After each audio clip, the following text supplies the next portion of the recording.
It's probably true experience of all of us in the last 6 months or 12 months that the whole of the world just seems to be turning around on itself. And as far as the regions that we have been looking at for many, many years, even within those, there has been a tremendous turbulence of events. So that it all seems to have almost gone into jelly, so to speak, in the last 6 months or 12 months. Very hard to say just where it will go from here. So there's no use us making up sort of patterns of ideas that it's going to go this way. In fact, if we really don't know where it's going to go, or rather how it's going to go to the place that we do know.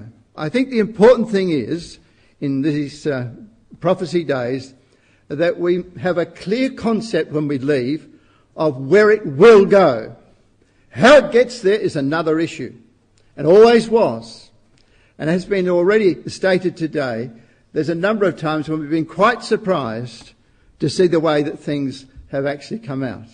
And other times we've just simply had to wait. And another phase took over, and then we could see how it was going. Our title tonight is of two things, because originally it was going to be in two parts, but we're going to join them together. And when you think of all those names together, you think, well, however will we get there? We'll be here till midnight. ISIS, Iran, Iraq, Israel, and the Bible's answer. No, we won't be here till midnight, but nevertheless, there is a huge area of questions that are in our minds concerning these matters, and we hope to make some good use of the opportunity. Here's the general area that we're looking at in this third section.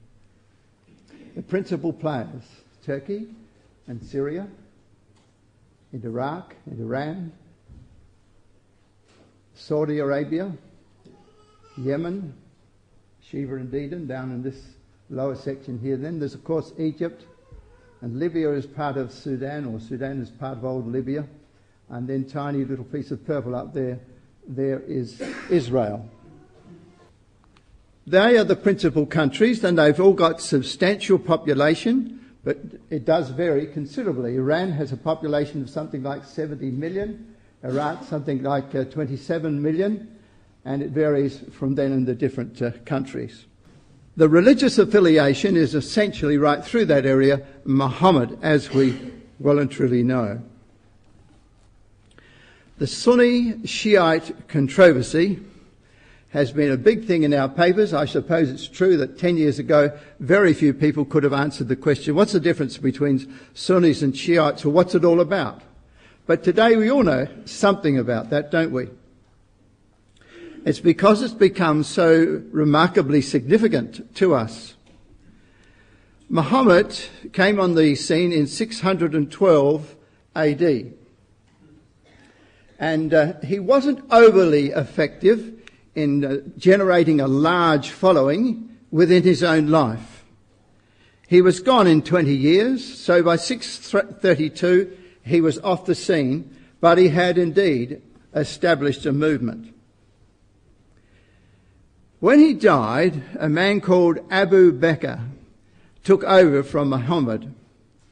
And it was Abu Bakr who vastly extended the Mohammedan influence. In the next 10 years, and it's almost hard to believe, in the next 10 years, through the leadership of Abu Bakr, the Mohammedan faith was spread from Pakistan right over here on the east, right along the North African border to Algeria. It was an incredible success. He was a genuine head of the Mohammedan movement.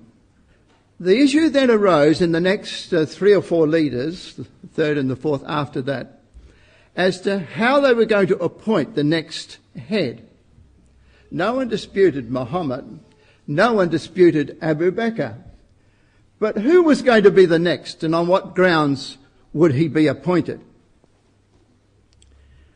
The Sunnis were the people who said it's got to be someone that has a continuing lineage from Muhammad. It's got to be of his blood, in his line.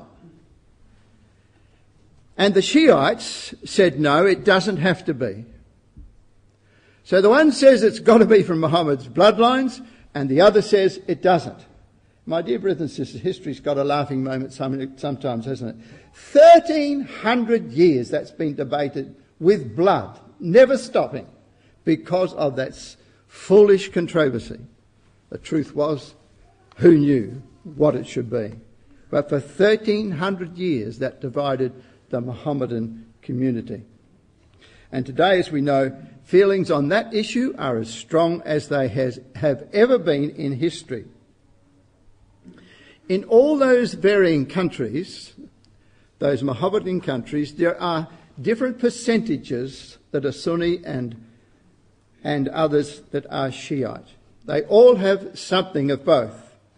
But the only two that are truly Shiite by majority are the Iranians and the Iraqis. Now, one of the things we want to try and really get through tonight is, what about this ISIS? It has been on everybody's minds. What's it all about? Well, it came suddenly before the world, didn't it?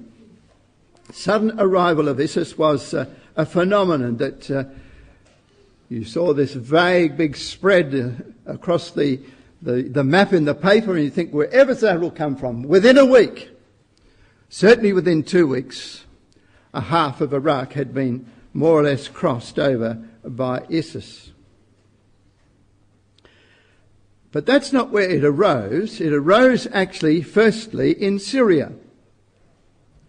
Now, you will remember President Assad. He's still president of Syria. Syria is a very equivocal kind of country.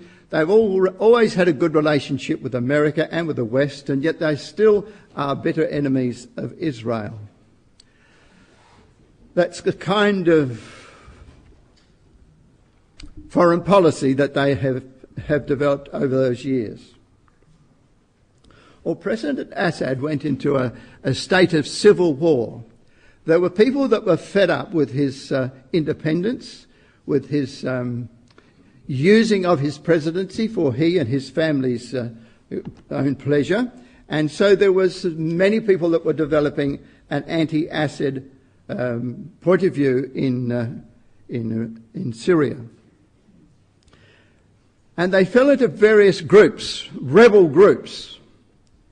Some driven by the indulgence of the president, others very religiously motivated, and they said, we want Syria to be, the top of the Islamic community. We want it to be absolutely and utterly devoted to Shia, to Sharia law, to all of the laws they had against the women and so on.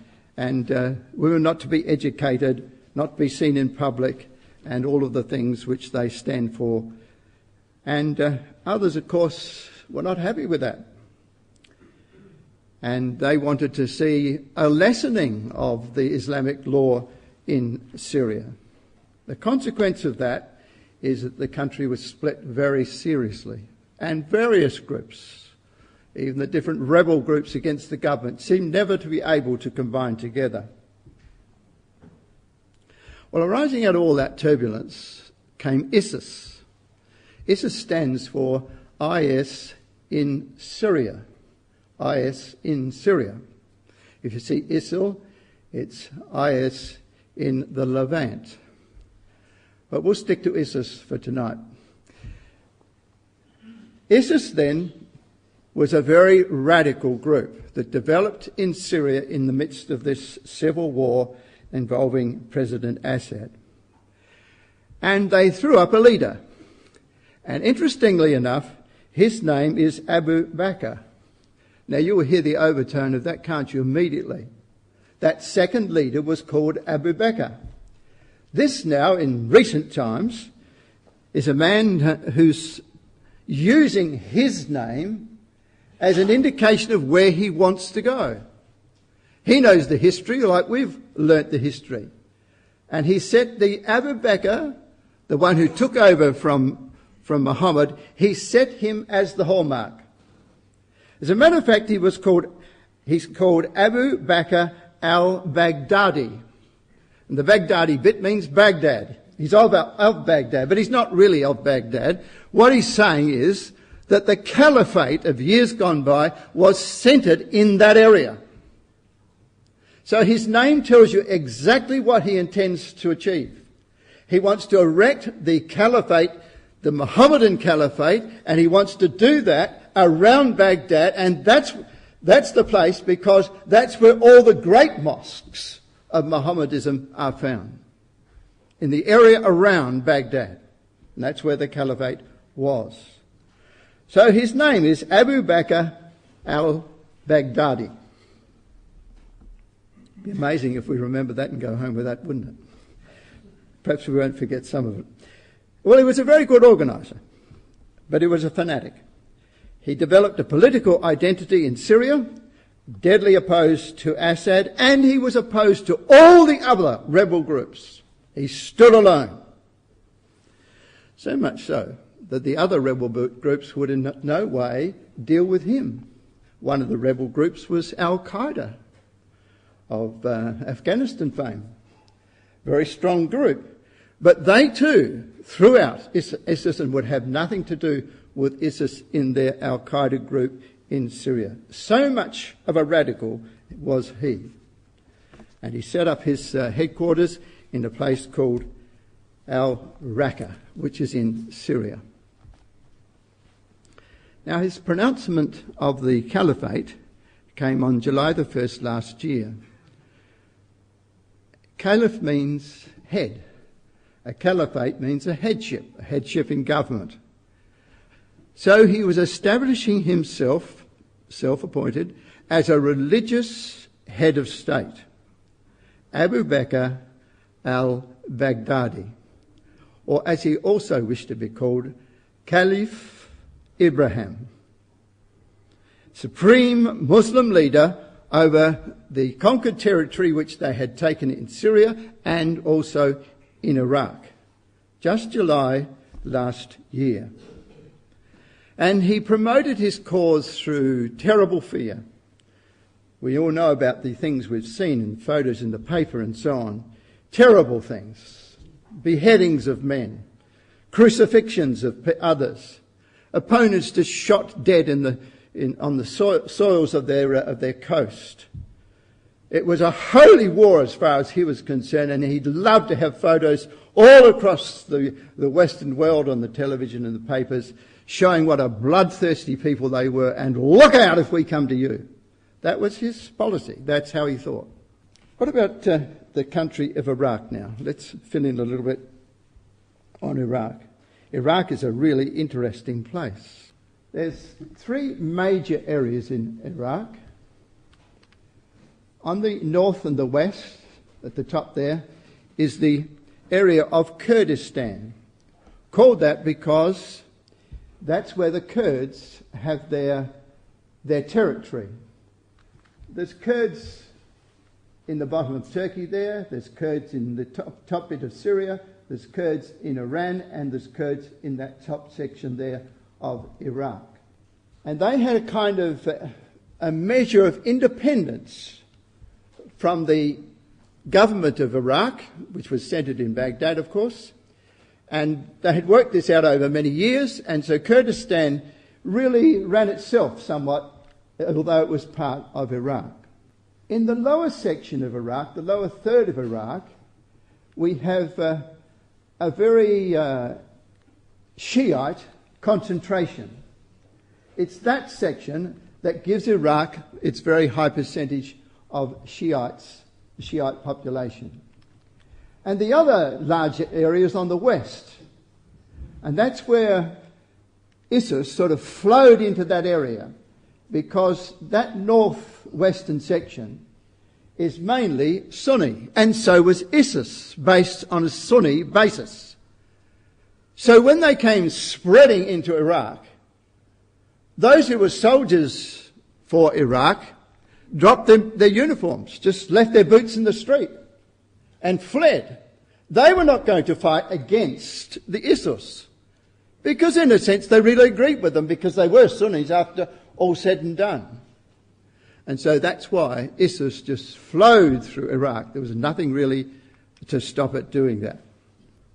So those three sections have been locked in dispute. And ISIS, of course, has benefited from the disunity of that situation. But it certainly sent a trembling throughout Iraq, because ISIS came within 50 k's of the gates of Baghdad. And the government itself realised they had a great crisis, and they couldn't ever seem to get an army together that would really put some resistance to ISIS, let alone anyone else. Well, there turned up then pockets of ISIS around the world. Even in Western countries, people were saying, I'm for ISIS. In some of the mosques in Australia, and some of the mosques in England, and some of the mosques in France, and other different places, let alone the Arab countries, there were signs, a sprinkling of interest in ISIS. Could ISIS run the world? Could ISIS really run the Middle East? What's the limits of ISIS? ISIS can't do any of those things. If you're going to be a great power, my dear brothers and sisters, you really have to have some basics, don't you? And the first basic is that you've got to have a government. ISIS hasn't got a government. They don't have a parliament. They haven't got a government. It's really run on very free lines. It hasn't got a capital. It hasn't got an administration. It has no planned economy. It doesn't make anything. It has no engineering quality, no manufacturing ability whatsoever. And it has no king. No military training also. Now you might say, well, they have got a king, they have got a caliphate. I want you to turn to an interesting passage. Revelation chapter 9. I'm saying without explanation that Revelation 9 is about the arising of the Mohammedan power in the world. And there's not much doubt about it, because everybody, Christadelphian or otherwise, that ever looked at the matter has agreed this is the case. Why was it that Muhammad and Abu Bakr, why was it so successful then? Well, the key really is in verse 11. They had a king over them, which is the angel of the bottomless pit, whose name in the Hebrew tongue is Abaddon, but in the Greek tongue hath his name Apollyon. Interestingly, they're described as locusts in this same chapter, aren't they? Like a great spreading wave of locusts in verse 7. There's a little proverb actually says, the locusts that have no king. Well, what we've got today really is locusts that have no king.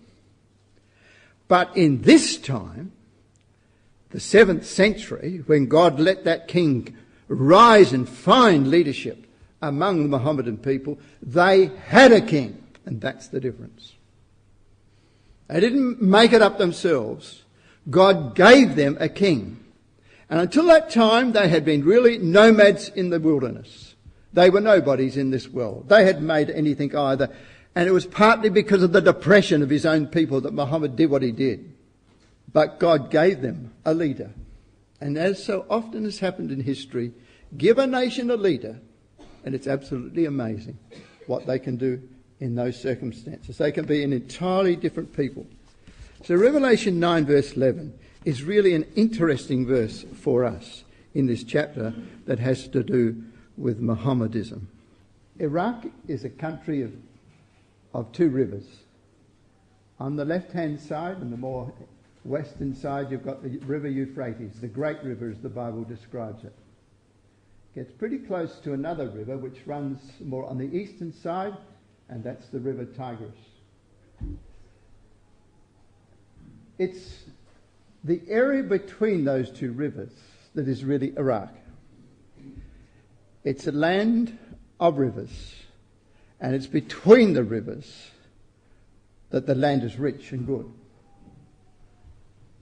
It's a very rich piece of ground. We call it Mesopotamia, don't we? Because Mesopotamia means between the rivers. And you know, that flat that goes between those two rivers, for the most part, is exceedingly fertile. Jesus spoke in the parable about putting one seed in and it might have 30, 60, 90, 100-fold. But I've read concerning Iraq that its flats are so prosperous that sometimes they get 400-fold, even 600-fold as an increase. So it's an interesting place, and it has tremendous potential to grow things. Outside those rivers, it's essentially barren. Inside those rivers, it's remarkably prosperous. The rivers are the country. What's the historic significance of Iraq? Where's the first reference to something in Iraq? Well, the first man that ever lived in Iraq. Adam and Eve were in Iraq, and they were close to those two rivers. Rather amazing, isn't it? The whole story of mankind and his habitation on the earth began in what we today call Iraq. Another wonderful person who came from Iraq was Abraham. He was very close by, wasn't he, to the river Euphrates in the town of Ur, which is just by Babylon. Abraham arose from the area of Iraq. What an amazing, interesting thought that is. That was the home place of dear Abraham, the father of the Jewish people and of the Arab people. Thirdly, Babylon was in Iraq, the most signal enemy of Israel in all of the Old Testament. Fourthly, the city of Nineveh, the capital of the Assyrians, was on the river Tigris in Iraq. Nothing unimportant about Iraq, is there? A huge amount of origins are found in that very place. And as we've said before, the headquarters of the Islamic Caliphate was in Iraq, essentially around Baghdad. How did that happen? Well, it happened this way, or what happened from there was this, that after World War I, Turkey, that had lost so many of its colonies, then was trying to get back on its feet after World War I, which went from 1914 to 1918, and found it very difficult, because in the end they found they'd backed the wrong horse. But in all the turmoil that occurred, a man called Ataturk was thrown up as their leader. He was someone they all respected. He was the man of Gallipoli, in fact, who beat the Australians and others who were there in Gallipoli. So, fraught with inability to know how to go ahead, they went to Ataturk and they said to him, their cherished military leader, they said to him, "We want you to be president of our country, to lead our country." And Ataturk said to them, "I will. But I'll only do it if you give me full reign with no religious influence in the government. It will be a secular country." 1924. Now, my dear brothers and sisters, that was a huge thing, wasn't it? Here was a centre that was the very hub of the Mohammedan faith. And Ataturk is saying, "I'll rule in Turkey, but it will be essentially a secular state. It will not be religiously controlled." So they accepted that. Ataturk ruled, and he was very effective. And his constitution that was formed in 1924 has really dominated Turkey to this present day, except that Mr. Erdogan would really like to change it. He's much more Islamic minded than they were back in those days.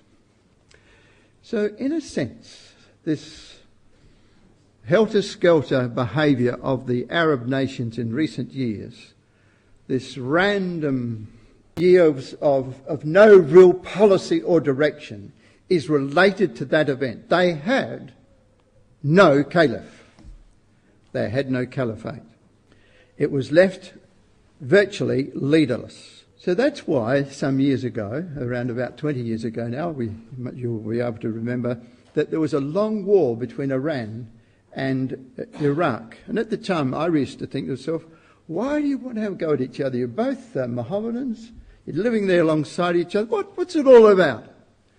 Well, what it was about is that Saddam Hussein, he wanted, as the leader of Iraq at that day, he wanted to be the leader of the Muslim world.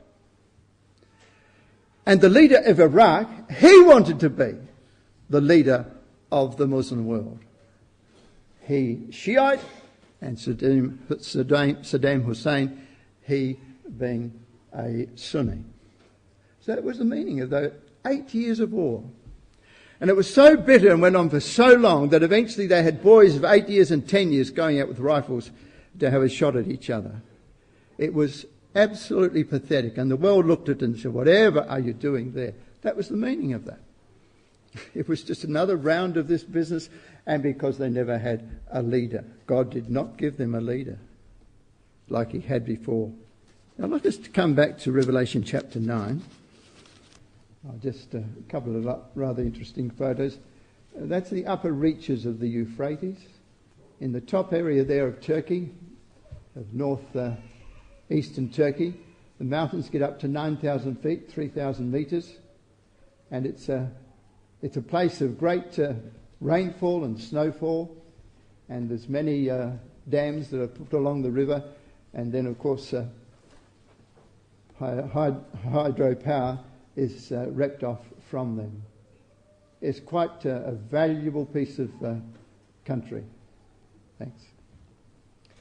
And when you get right down the bottom of the river, this is just before it goes into the Persian Gulf, you have the Shat al-Arab, and at places it's miles wide, as the two rivers, Tigris and Euphrates, have combined together, and that's what it looks like when it goes into the Persian Gulf just shortly after that.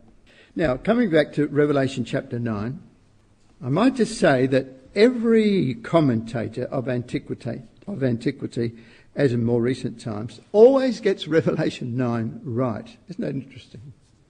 You can look up just about anyone you like, and they got it right. Why was that the case? Because when you look at the details of Revelation 9, it's just unique. There's nothing else in the book of Revelation or anywhere else, anything like it.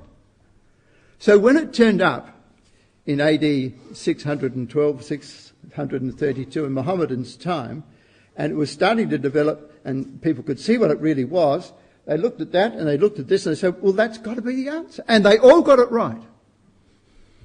So clear was the description in Revelation chapter 9 that this was the uprising of the Mohammedan power. So we read in this story, Revelation 9 verse 13, the sixth angel sounded, and I heard a voice from the four horns of the golden altar, which is before God, saying to the sixth angel, which had the trumpet, loose the four angels which are bound in the great river Euphrates. Now that's the phrase we want. Here's a statement that the river Euphrates, which is like a symbol of all that area, that's going to go over its banks and spread abroad. That's the sense of Revelation 9 verse 14. And it fitted the history when the history came, when this history caught up with it. It fitted perfectly. What, from Pakistan to Algeria, all in 10 years? That's sure a flooding of the area that once was bound by the river Euphrates.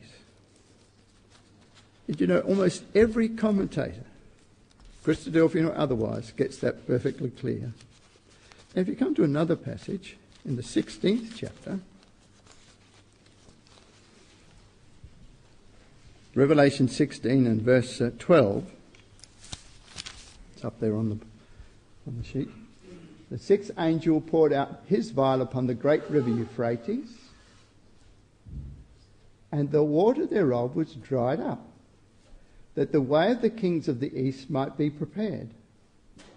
Now we all know that Revelation 16 is close to Armageddon, because just underneath that it says about Armageddon, doesn't it? So it's latter day. What it's saying is that in the latter days, the river that went beyond its borders and spread so vastly would retreat, and the great river Euphrates would go back to its original borders, dried up. Now, dear brothers and sisters, that's got a tremendous amount to do with how we understand the present situation. There was a time when God said, here's your king, and away you go. And it worked. But in Revelation 16, he's not saying that. He's saying the opposite. So what we can be absolutely sure of is that ISIS or no other Arab country is going to run the Middle East like they did before. And it's not really hard to guess that that would be true. What's ISIS got to offer the world? What Arab country has any time for ISIS? They would all destroy ISIS tomorrow if they could. They have no time for it whatsoever. But we needn't imagine that ISIS is going to pull the Arabs together and make them one again. That's the opposite that God says in Revelation chapter 16. I think that's very important. I think it's really, really helpful for us in discerning the times in which we are living.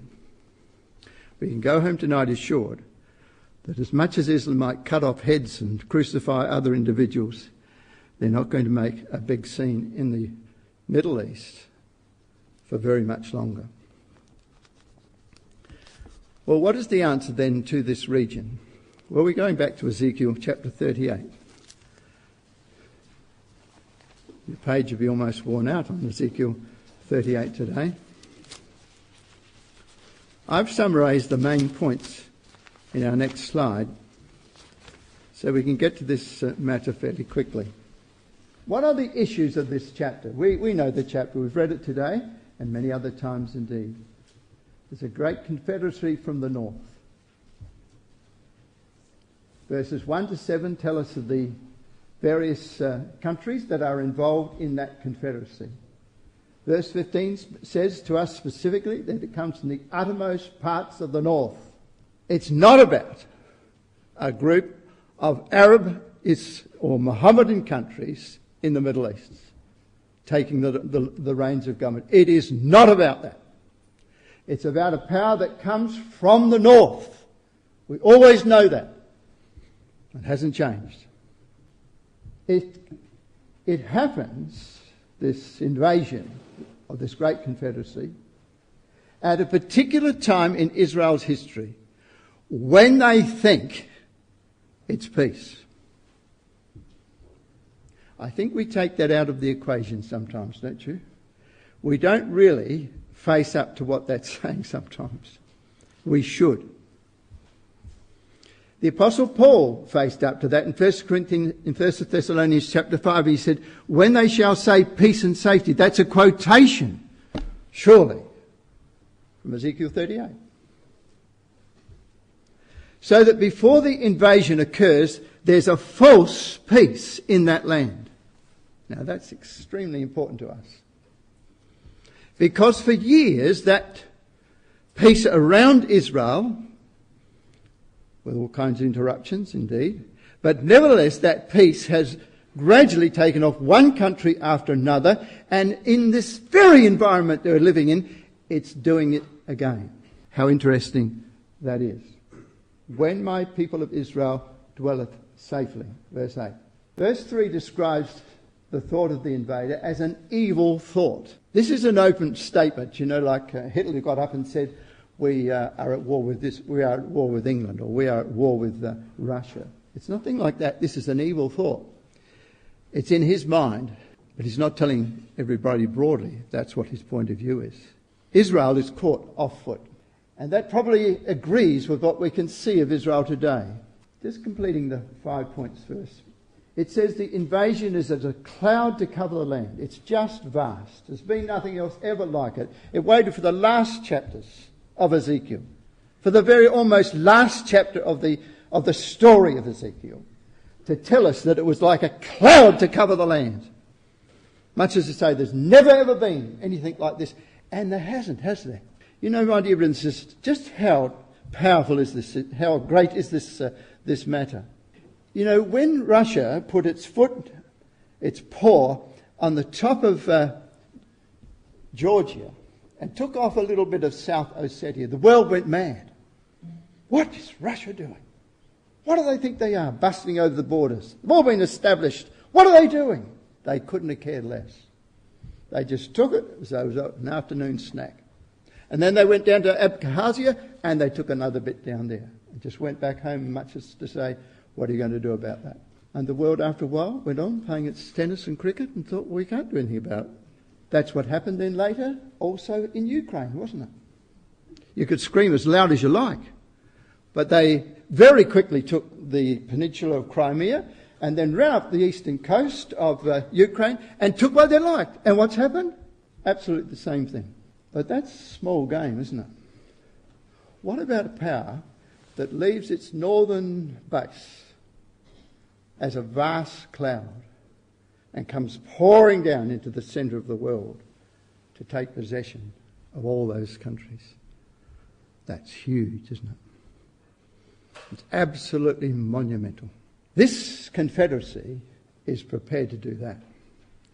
I've often wondered how ever it could be that a leader could arise who would have the gumption to do that. That's an enormous step. The whole world, you think, is going to scream. But it doesn't. Why not? Because they too have been lulled into a false sense of security. This man is no fool. This man can play a number of games at the same time.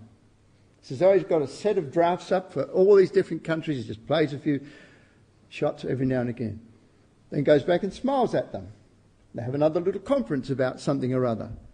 And, you know, along comes another Olympic Games or something. And, we're all good friends again. He's a very clever man.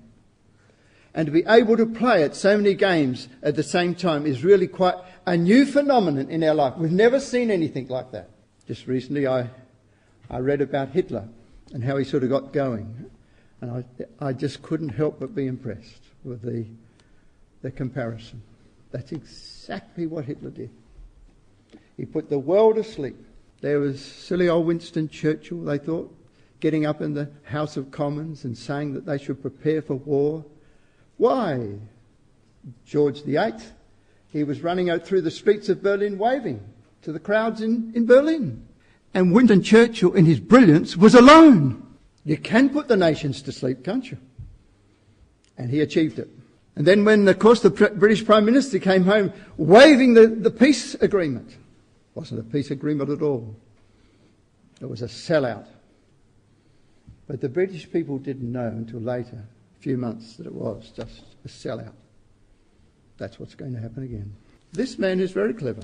This man knows also that in historical terms, Russia has been great when it's been married to its religion. Its religion is Orthodox. It sees itself as the head of the Orthodox Church, even though the physical capital used to be in Constantinople, which to this moment is not yet in their control. But he understands from history that Russia's greatest times were when the Tsar and the Archbishop, when the Patriarch, when they are working together. And he also looks across at Western Europe and he says, we can save the world. Look at Western Europe. Look at America. Look at the next thing they're going to say is the right way to live. What? Two of the same gender marrying. Not Russia. We're Christian people. We believe in the old morals. And so many people through all those regions are saying to themselves, Russia has got something to offer while the West decays in its immorality. He's a clever man. And that's all in that evil thought. He hasn't got any respect, really, for why Israel is there. But he's prepared to come down in the presence of the religious authorities. I don't know if you saw in the Bible magazine recently, there was a very remarkable two pictures. One had Putin sort of about an inch away from the Pope and having a jolly good little chinwag together. And the other one saw him with the Archbishop of the Orthodox Church, and they were pals. You could just see it all through the two pictures. It was brilliantly put together by Brother Paul. And in the middle there was a little quotation from Dr. Thomas. Now, how did he work this out? We're a privileged people, we really are. The little quotation said that the autocrat of the Russians will see at the right time the value of cooperating with his religious authorities, of the East in the Orthodox and of the West in the papacy. And that's exactly what he's doing. We've all seen it in our papers, haven't we? It's certainly been in much of our information that's been handed around, how that he's developed that. That's a very clever man, and a man with amazing ability. And if you felt that you could never understand how a leader would really have the daredevil tactics to go plundering down through the middle of the world, think again. You've got a man, I'm sure, who's quite prepared to do that. We're in very solemn times, my dear brothers and sisters, aren't we? Very solemn times. People don't want to face that.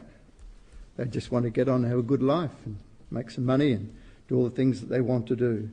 But we are in a situation today in our Christadelphian Brotherhood in which we have that very precious heritage. We know where it's going. We are doubly responsible, therefore, for what we do with our time.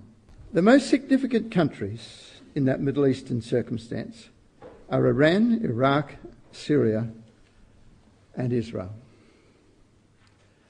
Do you know that Russia has good relationships with all of them? How did she do that? Cunning man. A man of immense ability. When there was trouble with Syria and all the world thought Syria was a bad boy, they all had meetings together and Russia was involved in it. Yes, and they made some arrangements. And as soon as that was done, Russia went down to Syria and made special arrangements with Assad. He does it every time. He's in with the rest of the boys, and then later on he makes a special arrangement so that he could be on the best of terms with Iran. Oh, of course he is. He provided them the nuclear technology. It's got Russian brands across it. They went down and showed them how to do it. It's all over the area of Iran. The nuclear interest is not in just one place or two, or even 5 or 10. There's many places through Iran where the nuclear industry has been developed. Who gave them the understanding? Russia. What about Iraq? Iraq was looking recently, but this is crowding on them, was looking to the Russians to help them. It didn't have anything to do with Russia for years. But the saddest of all is Israel. Israel has fallen away from its great Western bulwark in the US. And the UK doesn't do much, really, does it? It just isn't in the same league quite. Whether it might be a more responsibility, who would know? But Israel also partly believes in Russia. We have a meeting once a year with an Israeli representative. And for quite several years, in recent times, it was the ambassador to Australia that came and spoke to the Christadelphians.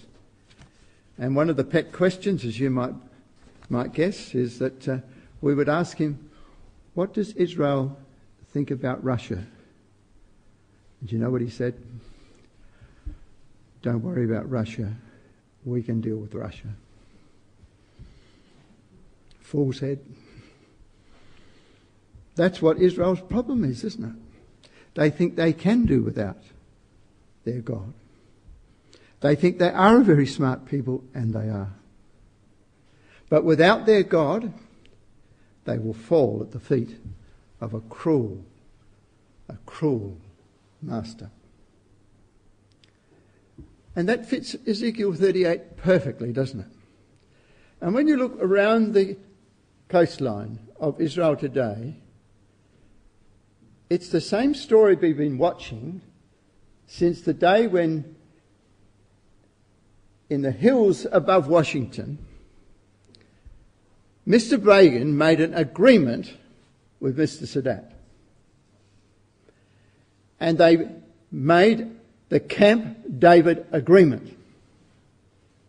And the world was stunned to think it ever happened. But it had only just happened. That was Egypt and Israel. It had only just happened when in slept Jordan also, wanting to get in the same package. But today, Saudi Arabia would like to be in the same package. You can hardly believe that, can you?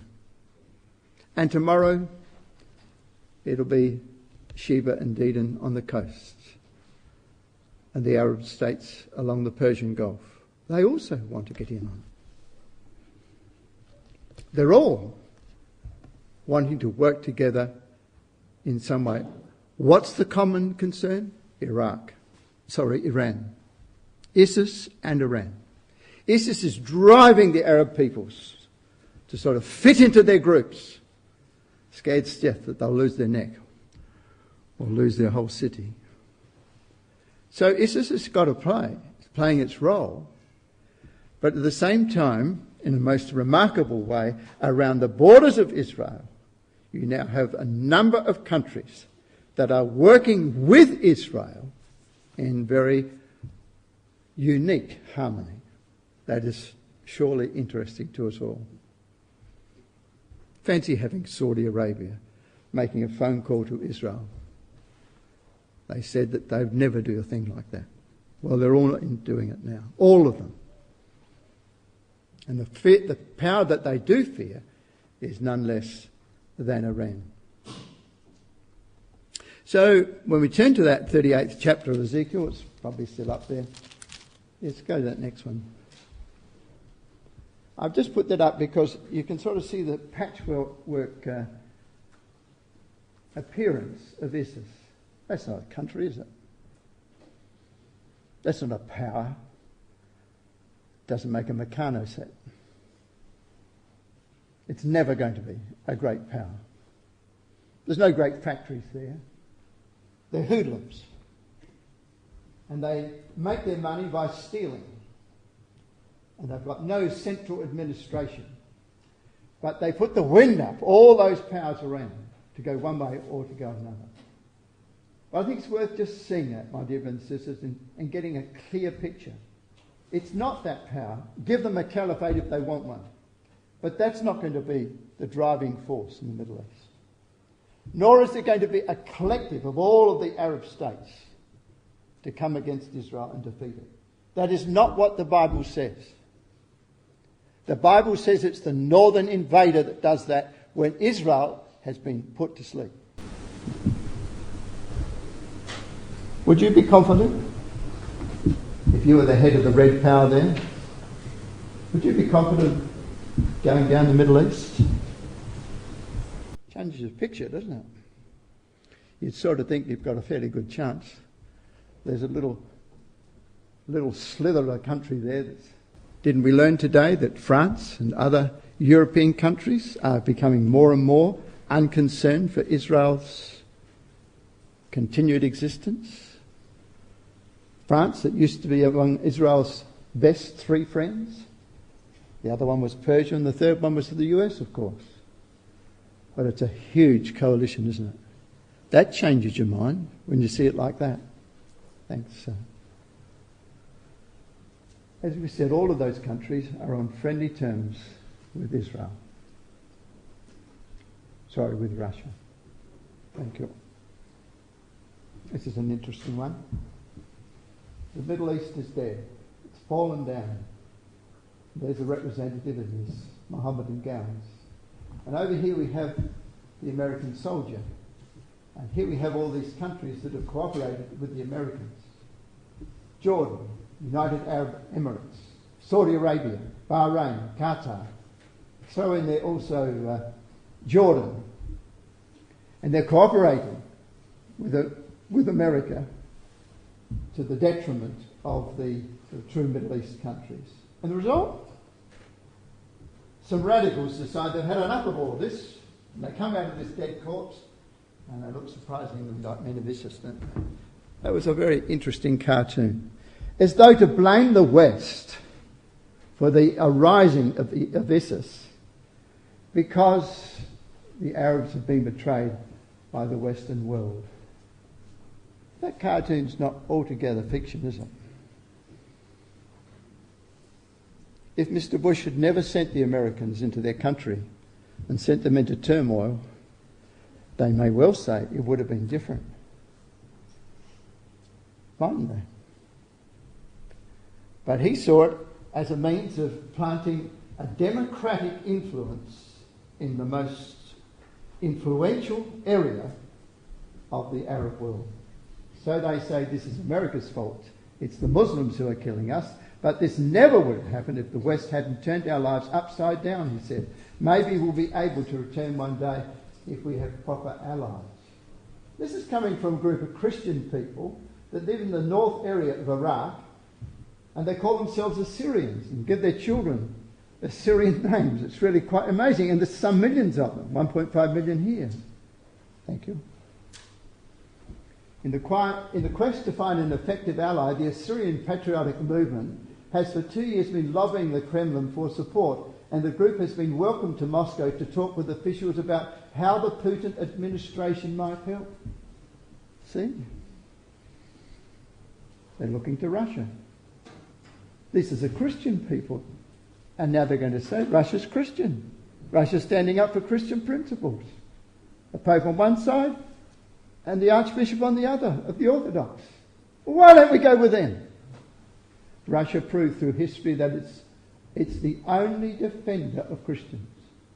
They assured their support for the Assyrian cause, but we're looking for a serious Russian stand in the international arena. How intriguing is that, my dear brothers and sisters? That's sort of a trend of a group that were relatively unaligned until recently. But they see their future is with Russia. Thank you. In believing that the King of the earth will be in that small little territory soon. And we're going to see that. We're going to witness that. It must be our time, mustn't it? Can't just go on. Are we ready for that? Might it be that Russia may find that Iran doesn't keep her accord with President Obama, that she breaks her promises? Might it be? And she then goes moving on, helter-skelter, to make her atomic weapons. Would Russia want Iran to have atomic weapons? No way. No more than Israel would, really. She's a neighbour, and she's irresponsible. So we can be assured there's going to be some intriguing things to see just where the Persians are pulled up. Really sketched it out very well. They're on the move. Thank you.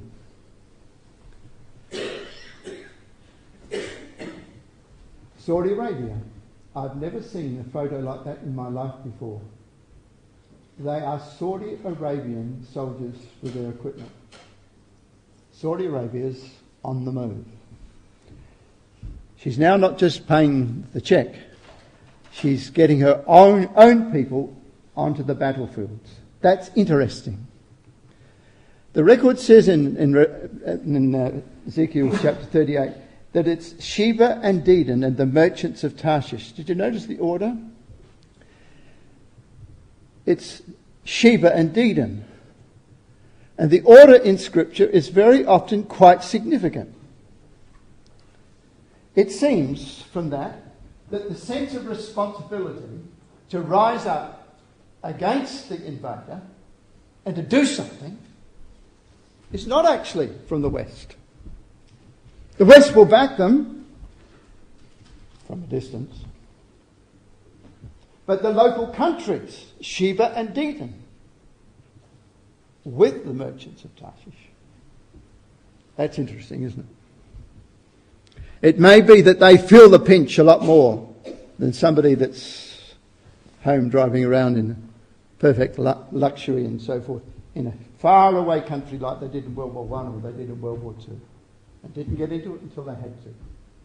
But the Saudis know that if Iran breaks the gates and bursts out, they've got big issues. So they're getting involved in it themselves now. Fascinating picture. I've never seen it before. There's their planes. Here's their tanks, I suppose they are. Thank you. And I love that quotation from Elvis Israel. The long expected, perhaps we'll start a little bit higher, when Russia makes its grand move for the building up of its image empire, then let the reader know that the end of all things, as at present constituted, is at hand. If you had your Elvis Israel here tonight, wouldn't you underline that, my dear brothers and sisters? Wouldn't you? Let the reader know that the end of all things, as at present constituted, is at hand. The long expected but stealthy advent of the King of Israel. What a lovely term. He's the solution. The King of Israel will be on the eve of becoming a fact. And salvation will be to those who not only look for it, but have trimmed their lamps by believing the gospel of the kingdom unto the obedience of faith. The obedience of faith and the perfection thereof in fruits meet for repentance. There we are, my dear brothers and sisters. Doctor wrote that for us, didn't he? Didn't he? Didn't he? Did it ever apply to anyone like it applies to us? Never. We're right in the vortex of all of those things. Salvation will be to those who not only look for it, but have trimmed their lamps by believing the gospel of the kingdom. Be at Bible class next Wednesday? Are we looking at our ecclesial life soberly? Making sure that no one's getting left behind? What about those families that are really having difficulties with their children? What are we doing about it? Is our behaviour in our ecclesias sound, healthy, warm, inviting? Are we concerned above all things for our ecclesial life? Are we giving all we can to our school because it's supporting our children's faith? They're big issues, aren't they? Are we running out of steam, saying there's other things that are very interesting, other things that I do and have to do, other things that are really more interesting, more important, more whatever? My dear brothers and sisters, they're remarkable words, beautiful words, and they're in our literature. No one else has got those words, but we have.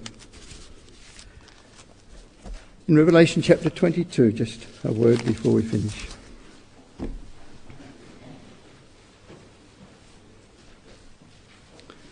There is a time, verse 10, to seal not the sayings of the prophecy of this book, for the time is at hand. He that is unjust, let him be unjust still. That doesn't mean to say that God wants a person to be found unjust. It means that there will be a line drawn, a temporal line joined. There will be a moment when the game's up. And our service that we might be able to give will be given. If we're living foolishly with things in our lives that others don't know, and yet we know we shouldn't be, and that's the temporal line, then we'll live with the consequences of that. There is a time. What if it was on the way home tonight? Happy? Is our heart with God such that we could accept that? We've given all we can. We love His Word. We've given all we can.